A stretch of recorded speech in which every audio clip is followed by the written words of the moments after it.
It's a chilly December Monday morning in Orlando. GP9RM 7063 and GP11 1802 sit running and waiting in Florida Central Railroad's Modelo yard. These engines will be leading the Eustis turn today, delivering cars brought up the night before by Z915, the interchange train with CSX from its Orlando Taft yard. Florida Central's Modelo yard is on an ex-Seaboard airline route that ran from Wildwood to Orlando. The Seaboard called it Modelo Park. At the beginning of the 20th century, the Orlando area was a huge winter fruit and vegetable producer. Seaboard tapped into this lucrative perishable business, already well served by rival Atlantic coastline, by coming in the back door through Leesburg off their big SAL main at Wildwood. This morning, our engineer is David McDaniel. The conductor is Rich Swice. Their first piece of business is putting the train together and in order. Cars for each customer stacked in order of when they'll be dropped off. It takes 3 trips up and back to get this train solid and ready for departure.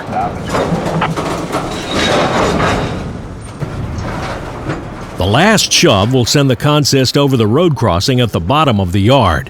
And even though it's a signaled crossing, rules say it's still got to be protected by a person with a flag when cars lead the train across. So Rich is walking it back to the crossing. Rich will spend most of his day walking the tracks. While a road conductor spends most of a shift riding, a local conductor will spend most of his walking.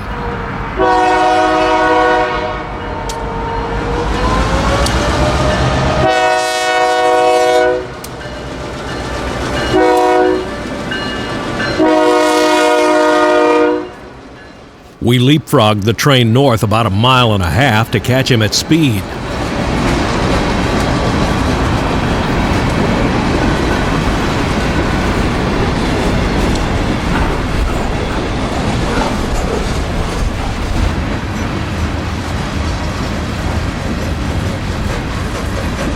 My guide today is Christian Johnson, Orlando area rail fan and recognized as an expert on the Florida Central. Even railroad employees will tell you that. This line was all foreign territory to me, but Christian was able to put me right on photo locations every time. Our adventure today will take us north and west on the Florida Central main line from Modelo Park in Orlando to Apopka and Zellwood, pretty much following US 441 the whole way. The line is easy to chase if you know where to stop and shoot. Christian led me to the next stop, a delivery to Dixie Plywood Wholesale Lumber. The railroad calls this All-American, as that's the name of the industrial park here. Rich had already made the cut, removed the derail, and David was backing the train in.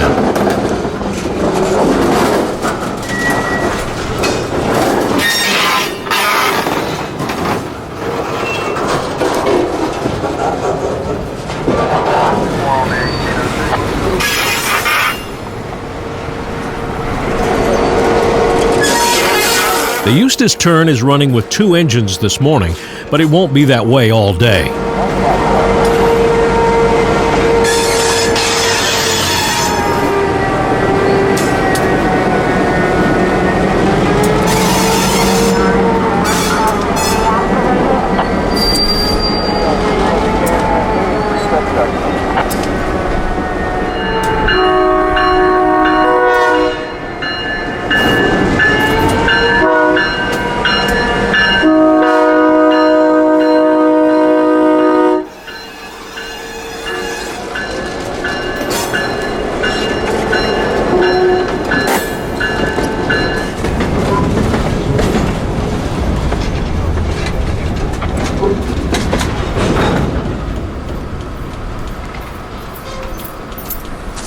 Rich lines the switch back from mainline movement, locks it up, and has David back onto the train.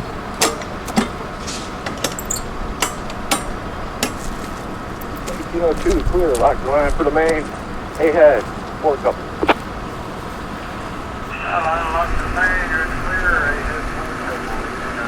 Location 96, crossing deactivated. Many of the crossing signals on the Florida Central are radio activated. The engineer transmits a tone from the locomotive cab radio, and that turns on or off crossing signals.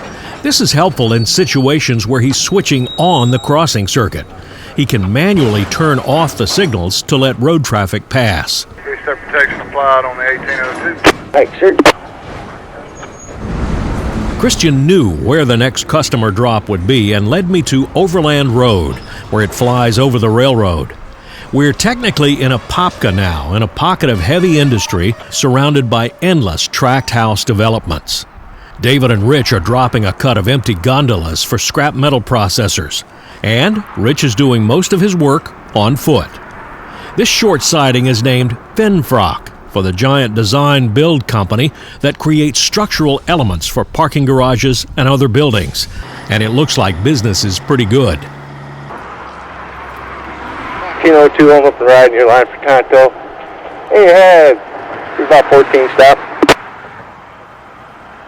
Alright, lined up. You're clear ahead. 14.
The crew backs onto its remaining train, laces up, and moves on. We sprint up to a crossing west of Finfrock to catch him come by.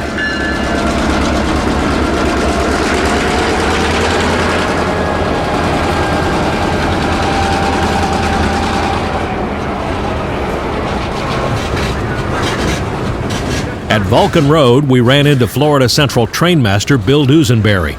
Bill gave us some info on what this train would be doing this afternoon and the best places to shoot them working. Up ahead, the Eustis turn would drop many of these cars and engine 1802 into a siding that we couldn't see. We stopped in downtown Apopka because I wanted to see the old Seaboard passenger station. Built in 1916, this structure served until the end of SCL passenger trains through here. It is now privately owned and being preserved.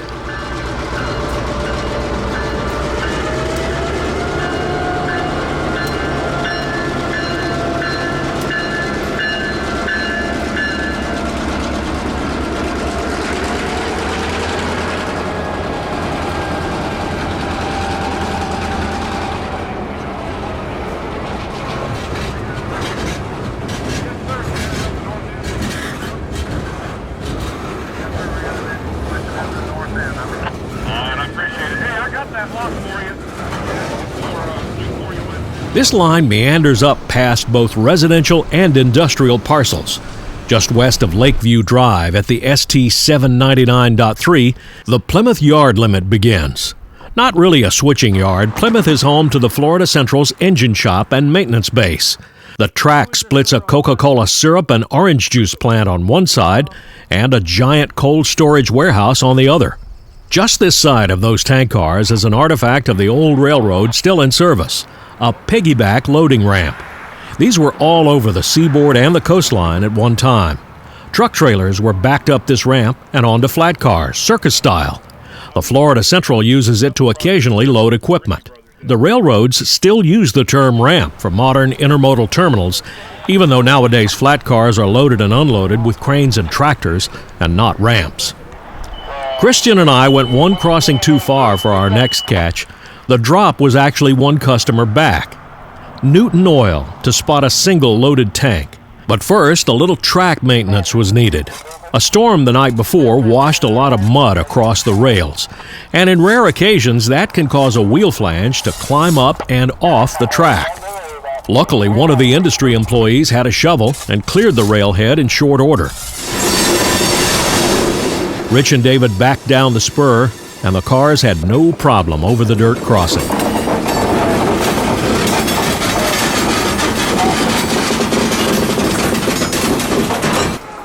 Engine 7063 is an EMD GP9RM, built in 1958 for the Canadian National Railroad. It worked for a while at Port Manatee on Tampa Bay and is now serving the Florida Central.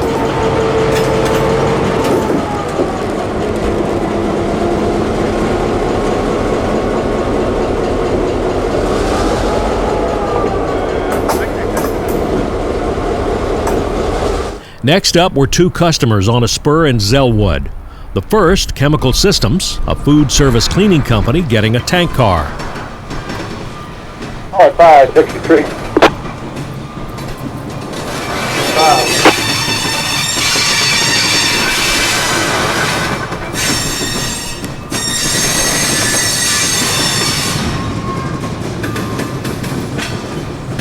$7063.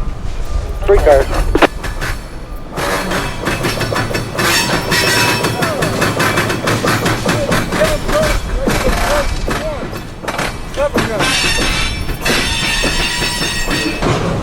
Yeah, 7063, 3 would stop. Unfortunately, we were on the sunny side of the other customer and saw almost none of this first switching. A third industry here makes its presence known each time the winds kick up. A cattle manure compound piled up for distribution. This stuff makes excellent plant fertilizer, but you can't say much for its fragrance. Finally, after several ups and backs, they're ready to switch out the second customer, Grace Construction Products. These guys distribute coatings, sealants, and concrete additives. The customer just needs their empty car pulled out and one of the loads spotted at the spout.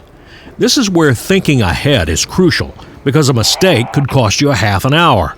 The railroad is the best way to move large amounts of heavy stuff, but it's all in a straight line, so everything must be stacked in the right order. First, we're going to drop the first customer's empty tank about 2 car lengths from the switch. Then, line for the closer track and back onto the tanks. Rich and David have done this dance thousands of times, but you can't get it perfectly every time.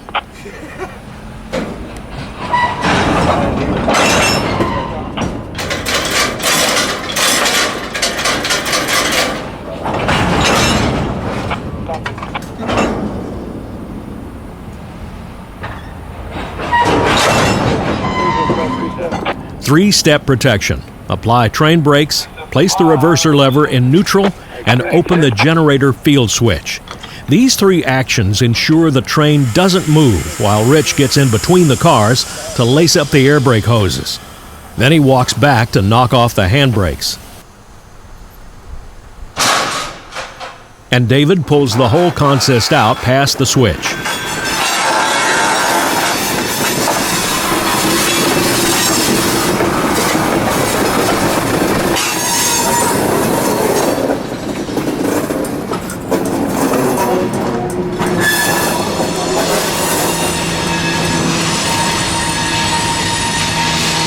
Now he backs down the other track to the empty tank from the other customer.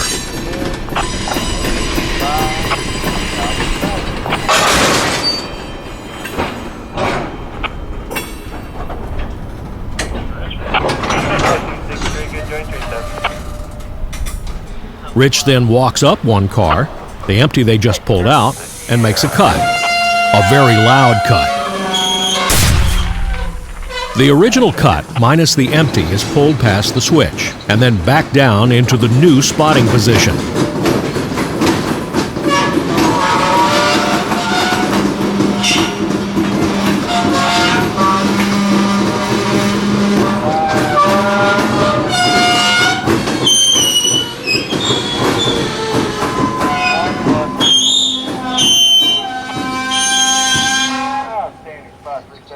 Rich calls for 3-step protection one last time, then climbs up and ratchets down the handbrakes.